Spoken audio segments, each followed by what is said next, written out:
تو اس کو زندہ کر دیں, ٹھیک ہے. تفتیشیوں کے نام وہ مارک کر دیں اور ان کو 1 مہینے کا ٹائم دے دیں. 1 مہینے میں وہ گینگ پکڑیں گے, ریکوری کریں گے, اور موٹر سائیکل چوری میں یا سنیچنگ میں 50,000 سے کم ریکوری نہیں ہوگی, 50,000 روپیہ ریکوری ہوگی. 1 منتھ ٹائم ڈیوائڈ کر لیں, اور ڈیوائڈ کرنے کے بعد محی الدین صاحب آپ وہ لسٹ لے لیں کہ یہ فار ایگزامپل کہ جی محمد شعیب ہے, موٹر سائیکل چوری ہوئی ہے اس کی 23 میں, 11ویں مہینے کے 23 میں, عدم پتہ بھی نہیں ہونا چاہیے 4-5 مہینے میں. چونکہ آپ نے حال دیکھ لیا ہے کہ ایسے صاحب بہت مصروف ہیں, تو اس کو مجھے توجہ اور آپ کو دینی پڑے گی, ٹھیک ہے. تو اس کو مارک کر کے 1 مہینے کا ٹائم دے دیں, پھر اس میں پرومس دیں, ٹھیک ہو گیا. تیلیاں نہیں گلی دکھاؤ نا ایس ایچ او صاحب, دکھاؤ ایس صاحب, دیکھ رہے ہو بھائی لوگ ہیں. تو یہ سارے لڑکے اور اسلحہ کب دے دیں گے مجھے؟ سر میں عدالتاں بھی نہ جا سکتا, عدالتاں بھی آپ کے گاؤں کی جی اتوں دے. یہ ریاض شاہ تے کوئی راجا اشرف ہے انہوں سپورٹ کر. جی ڈی ایس پی صاحب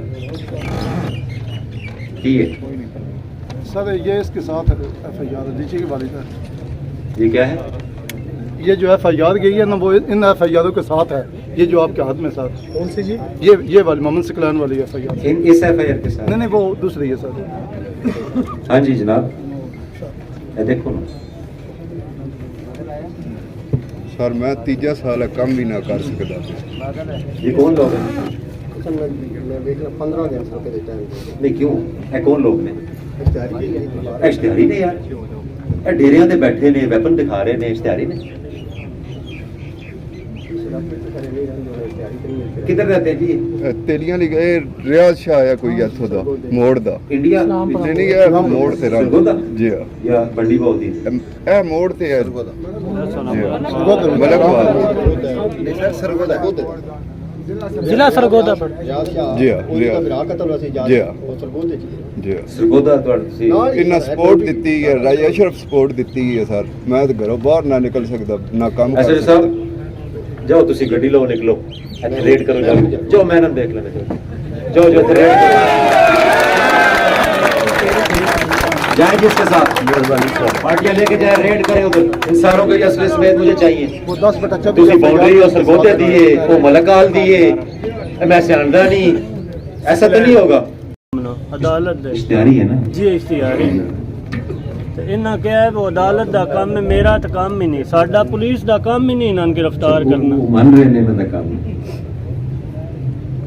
ڈی ایس پی صاحب. پھر آخر ریکی کرو, میں ڈردا ریکی کیویں کراں؟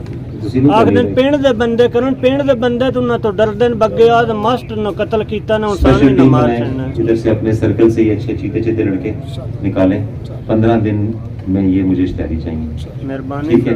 اگر نہیں ملتے ان کے گھر شر گرا دیں, بالکل فری ہینڈ ہے آپ کے پاس. بھلا ٹھیک ہے, بھلا بالکل جو ہے وہ لوز نہیں. بھلا اللہ پاک سو بھلا تہاڈا. اگر 15 دن بعد بنا پکڑے گے پھر میں شروع کروں گا اس سر کو دل کے, پھر تو مجھے ریکی کر کے دے, ٹھیک ہے.